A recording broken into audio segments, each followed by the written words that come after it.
ओम शांति। आज 5 दिसंबर 2020। बाबा के महावाक्य। मीठे बच्चे, अब घर जाना है, इसलिए देही अभिमानी बनो। एक बाप को याद करो तो अंतमति सोगति हो जाएगी। अब घर जाना है, इसलिए देही अभिमानी बनो। एक बाप को याद करो तो अंतमति सोगति हो जाएगी। प्रश्न है, वंडरफुल बाप ने तुम्हें कौन सा एक वंडरफुल राज सुनाया है? उत्तर है, बाबा कहते बच्चे, ये अनादि अविनाशी ड्रामा बना हुआ है। इस सारे संसार को ऐसे देखो, अनादि अविनाशी ड्रामा है। इसमें हर एक का पार्ट नोंधा हुआ है।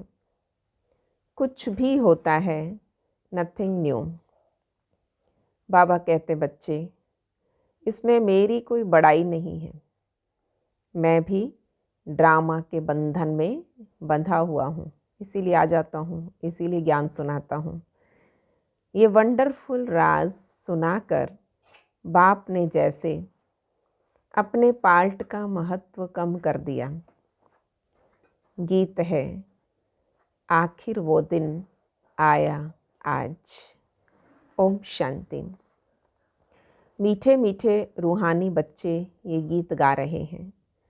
बच्चे समझते हैं कि कल्प बाद फिर से हमको धनवान, हेल्दी और वेल्दी बनाने, पवित्रता, सुख, शांति का वर्षा देने बाप आते हैं। क्यों आते हैं? कल्प बाद, एक कल्प के बाद फिर से हमें धनवान यानी हेल्दी और वेल्दी, फिर पवित्रता, सुख, शांति का वर्षा देने बाप आते। ब्राह्मण लोग भी आशीर्वाद देते हैं ना, आयुष्मान भव, धनवान भव, पुत्रवान भव। तो तुम बच्चों को तो वर्षा मिल रहा है। आशीर्वाद की कोई बात नहीं, वहाँ मांगना कुछ नहीं पड़ता है। वहाँ ऑटोमेटिकली संगम युग से ये वरदान आशीर्वाद चलेगा। बच्चे पढ़ रहे हैं, जानते हैं 5000 वर्ष पहले भी हमको बाप ने आकर मनुष्य से देवता, नर से नारायण बनने की शिक्षा दी थी। बच्चे जो पढ़ते हैं वो जानते हैं हम क्या पढ़ रहे हैं और पढ़ाने वाला कौन है। उसमें भी नंबरवार पुरुषार्थ अनुसार जानते हैं। ये तो कहेंगे ही कि हम बच्चों को मालूम है ये राजधानी स्थापन हो रही है या डीटी किंगडम स्थापन हो रही है। आदि सनातन देवी देवता धर्म की स्थापना हो रही है। पहले शूद्र थे, फिर ब्राह्मण बने, फिर देवता बनना है। शूद्र से ब्राह्मण, ब्राह्मण से देवता।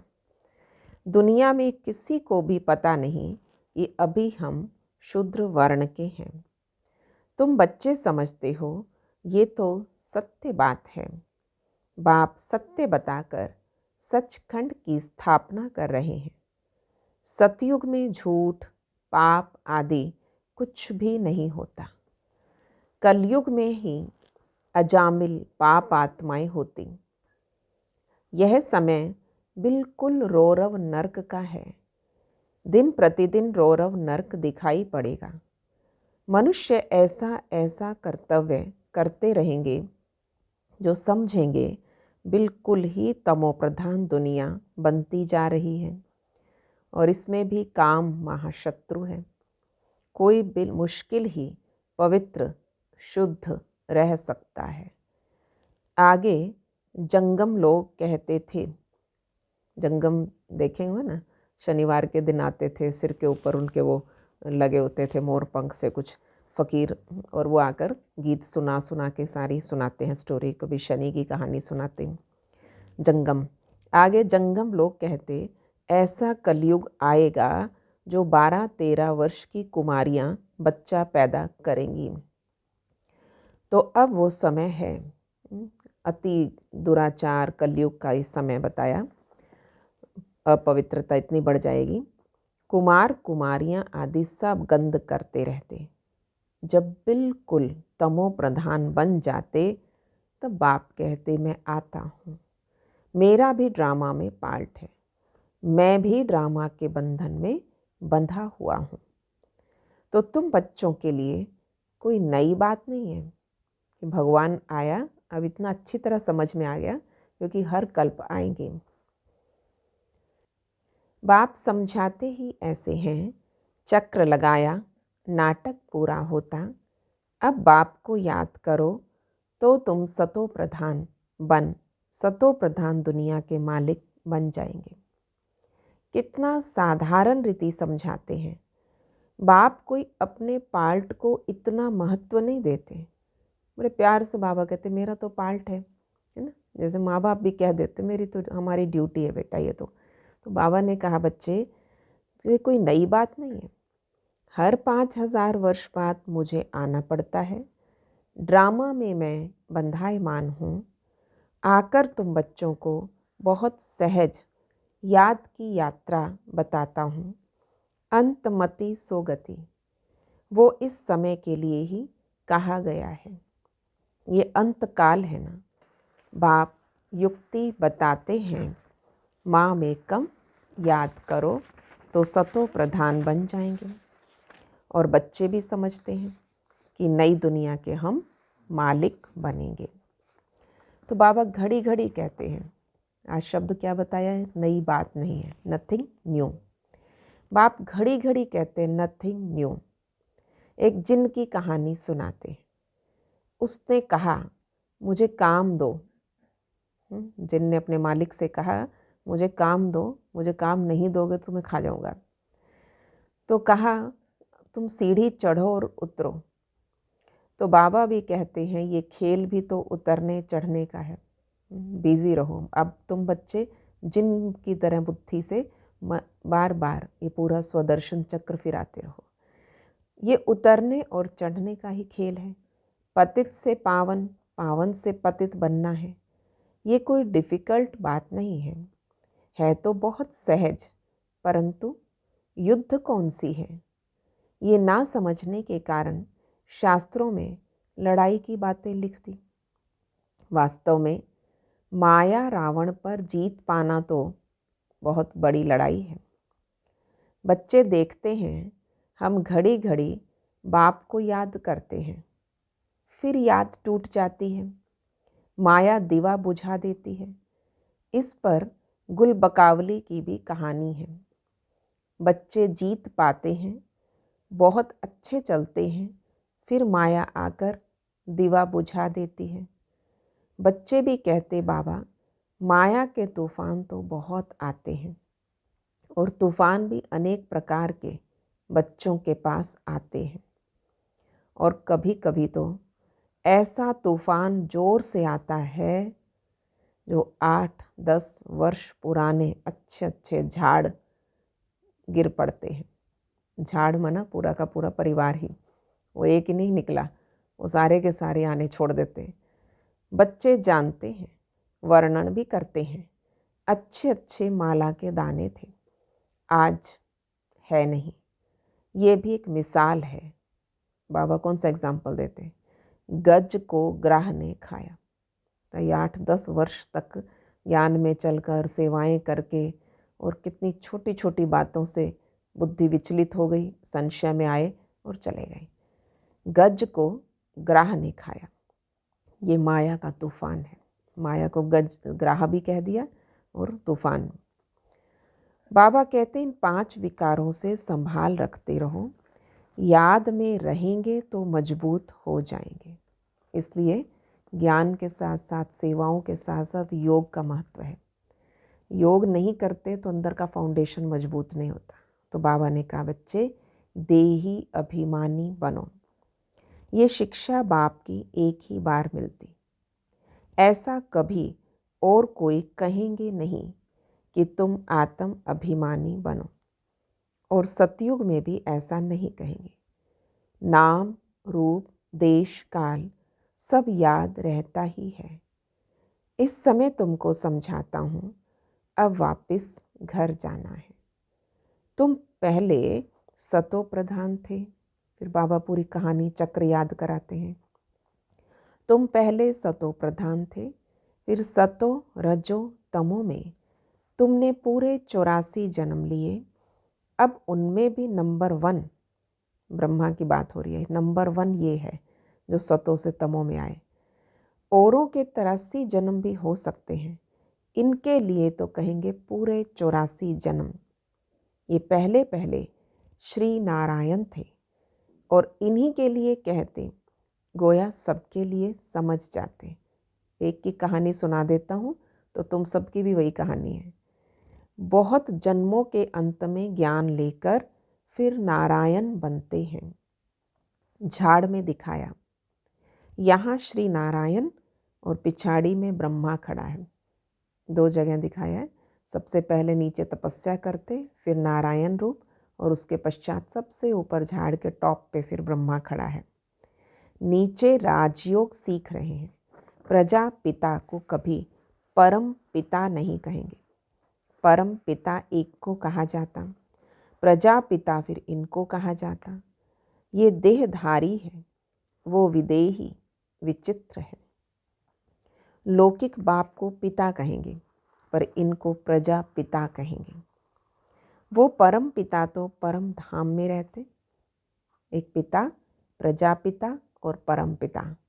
तो बाबा ने आज कहा, वो परम पिता तो परम धाम में रहते, प्रजापिता ब्रह्मा परम धाम में नहीं कहेंगे। वो साकारी दुनिया में यहाँ हो गया, प्रजापिता कह रहे हैं तो सूक्ष्म वतन में भी नहीं, क्योंकि प्रजा तो है स्थूल वतन में। प्रजापिता को भगवान नहीं कहा जाता। भगवान का कोई शरीर का नाम नहीं है। मनुष्य तन जिस पर नाम पड़ते हैं उसमें वो न्यारा है। आत्माएं वहाँ रहती तो स्थूल नाम रूप से न्यारी है, परंतु आत्मा तो है ना। साधु संत आदि कुछ भी नहीं जानते। वो लोग सिर्फ घर बार छोड़ते हैं, बाकी दुनिया विकारों के अनुभवी तो है ही ना। वो सन्यासी भी, छोटे बच्चे को कुछ पता नहीं रहता, इसलिए उसे महात्मा कहा जाता है। 5 विकारों का भी पता नहीं है, छोटे बच्चे को पवित्र कहा जाता है। इस समय तो कोई पवित्र आत्मा हो नहीं सकती। छोटे बच्चे को पवित्र कहते हैं। अब छोटे से बड़ा होगा फिर भी पतित तो कहेंगे ना। बाबा समझाते, सबका अलग अलग पार्ट इस ड्रामा में नूंधा हुआ है। इस चक्र में कितने शरीर लेते, कितने कर्म करते, जो सब फिर रिपीट होना है। पहले पहले आत्मा को पहचानना है। इतनी छोटी आत्मा में 84 जन्मों का अविनाशी पार्ट भरा हुआ है। यही सबसे वंडरफुल बात है। दिखती भी नहीं है, इतनी छोटी आत्मा और पार्ट कितना भरा है। 84 जन्मों की सारी फीडिंग है इसमें। ये वंडरफुल बात है। आत्मा भी अविनाशी तो ड्रामा भी अविनाशी है, बना बनाया है। ऐसा नहीं कहेंगे कब से शुरू होगा, हुआ है। कुदरत कहते हैं ना। आत्मा कैसी है, ये ड्रामा कैसे बना हुआ है, इसमें कोई कुछ भी कर नहीं सकता। जैसे समुद्र अथवा आकाश का अंत नहीं निकाल सकते, तो ये अविनाशी ड्रामा है। कितना वंडर लगता, जैसे बाबा वंडरफुल वैसे ज्ञान भी बड़ा वंडरफुल है। कभी कोई बता ना सके, इतने सब एक्टर्स अपना अपना पार्ट बजाते ही आते हैं। नाटक कब बना, ये कोई प्रश्न उठा नहीं सकता। बना बनाया है, इसलिए बाबा ने कहा कब वाली यहाँ पर बात नहीं। बहुत कहते हैं भगवान को क्या पड़ी थी जो ये दुख सुख की दुनिया बैठ बना दी। अरे ये अनादि ड्रामा है, प्रलय आदि होती नहीं, ये बनी बनाई है। ऐसे थोड़ी कह सकते हैं ये क्यों बनाई, या कह दे भगवान ने प्रलय क्यों की। आत्मा का ज्ञान भी बाप तुमको तब सुनाते जब समझदार बनते हो, तो तुम दिन प्रतिदिन उन्नति को पाते रहते हो। पहले पहले तो बाबा बहुत थोड़ा थोड़ा सुनाता था, वंडरफुल बातें थी, फिर भी कशिश तो थी ना, और उसने खींचा। कितनी वंडरफुल राज है। शुरू शुरू में यज्ञ का इतिहास पढ़ते जाओ, रोमांच खड़े हो जाते हैं। तो वंडरफुल बातें थी, कशिश तो थी ना, उसने खींचा। भट्ठी की भी कशिश थी। शास्त्रों में फिर दिखाया, कंस कृष्ण को कंसपुरी से निकाल ले गए। अब तुम जानते हो, कंस आदि तो वहाँ होते ही नहीं। गीता, भागवत, महाभारत ये सब कनेक्शन रखते हैं आपस में, इनका गहरा कनेक्शन है। गीता, भागवत और ये महाभारत, इस समय भगवान आकर ज्ञान दे रहा है, और इतने सारे गोप गोपियाँ है ना, इन सारे दीवानों की बाबा ने क्या पूरी भागवत रच दी, जिन्होंने अतीन्द्रिय सुख का अनुभव किया। तो गहरा कनेक्शन है, तो इसीलिए उसको पूरी भट्ठी कहते थे, है ना। पूरा पूरा कई कई दिनों तक चलती थी योग भट्ठी का कार्यक्रम, और बहुत कशिश, उसमें ध्यान का पार्ट चलता था सब। धीरे धीरे भट्टियों का कॉम्पैक्ट रूप हो गया, 7 दिन से 3 दिन हो गई, 3 दिन से 1 दिन की रह गई। अब पूरा दिन भी मुश्किल से करते हैं, तो इसलिए 2 घंटे के योग को भी भट्ठी कह देते हैं। तो ऐसा हमारा छोटा सा कार्यक्रम संडे को रहेगा, तो संडे के दिन उर्मिला दीदी की क्लास रहेगी स्पेशल, और उसमें योग और क्लास और योग का अनुभव सब। तो 11 बजे से 1 बजे तक, तो 11 बजे बिल्कुल ऑनलाइन भी जुड़ेंगे, और जो सेंटर पर आ सकते हैं उस सेंटर पर आकर करेंगे। तो बाबा ने कहा, तो ये समझते हैं ये दशहरा आदि तो परंपरा से चला आता है। तो रावण क्या चीज़ है ये भी कोई जानते नहीं। जो भी देवी देवता थे वो नीचे उतरते उतरते पतित बन गए। रड़ियाँ भी वो मारते जो जास्ती पतित बने, इसलिए पुकारते भी हैं, हे पतित पावन। ये सब बातें बाप ही बैठ समझाते हैं। सृष्टि चक्र के आदि मध्य अंत को और कोई नहीं जानते। तुम जानने से चक्रवर्ती राजा बन जाते हो। त्रिमूर्ति में लिखा हुआ है, ये तुम्हारा ईश्वरीय जन्मसिद्ध अधिकार है।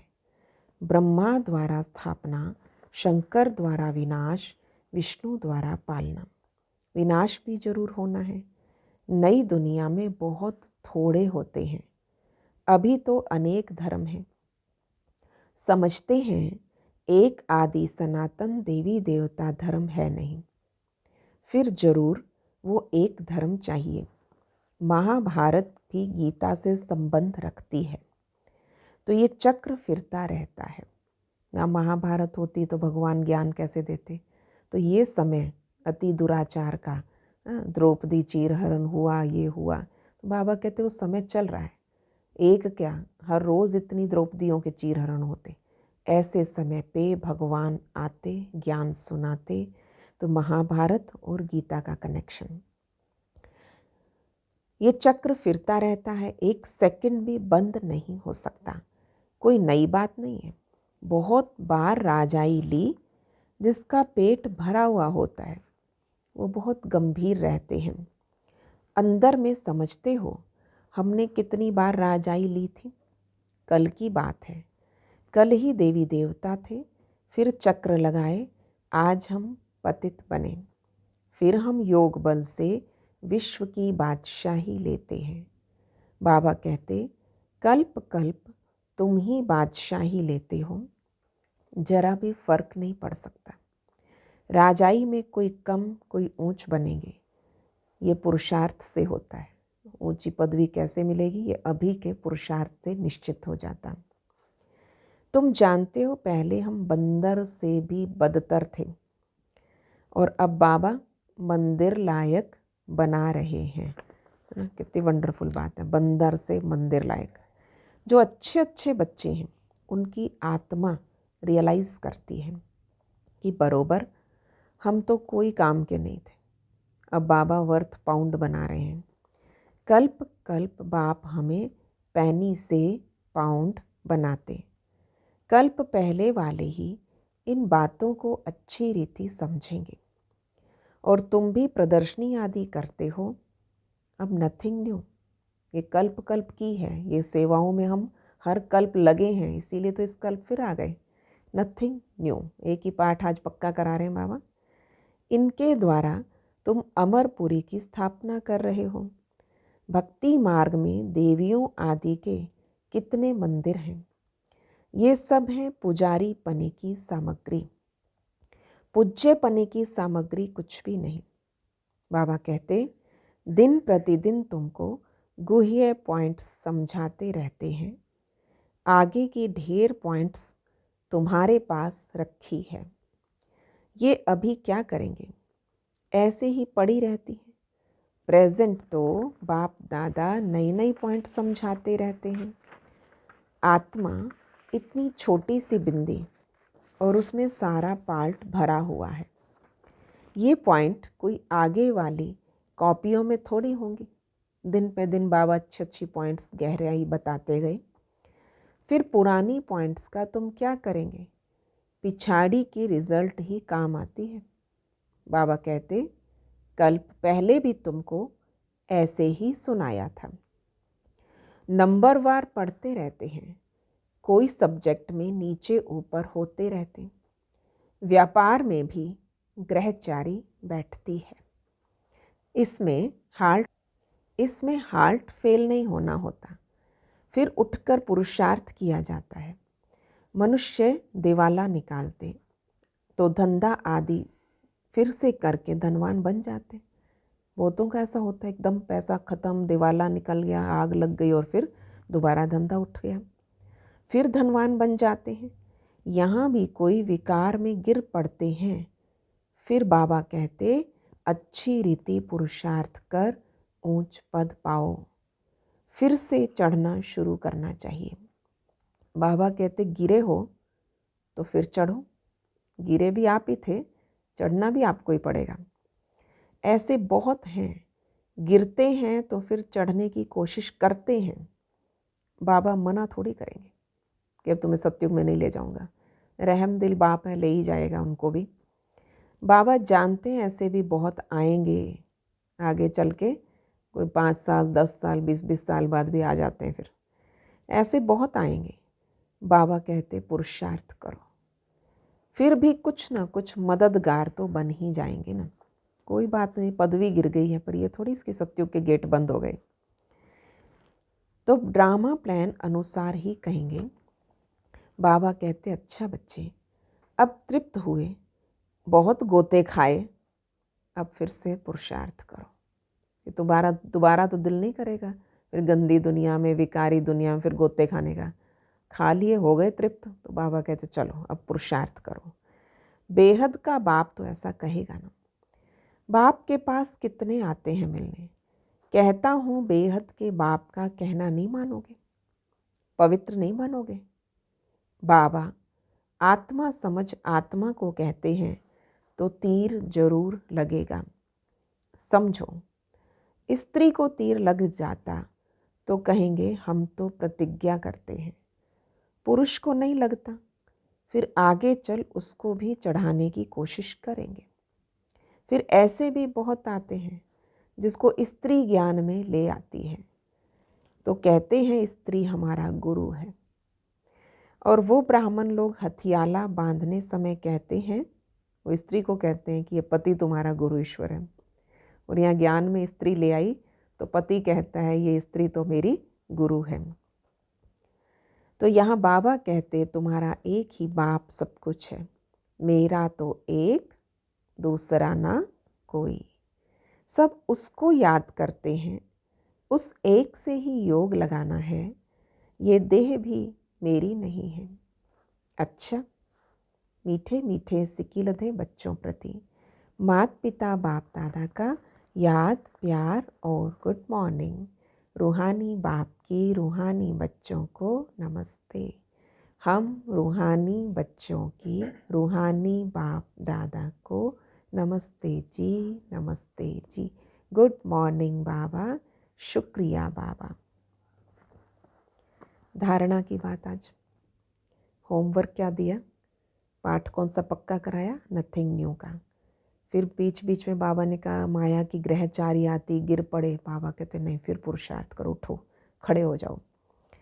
पहला पॉइंट, कोई भी ग्रहचारी आती है तो दिल शिकस्त हो बैठ नहीं जाना, फिर से पुरुषार्थ कर बाप की याद में रह ऊंच पद पाना है।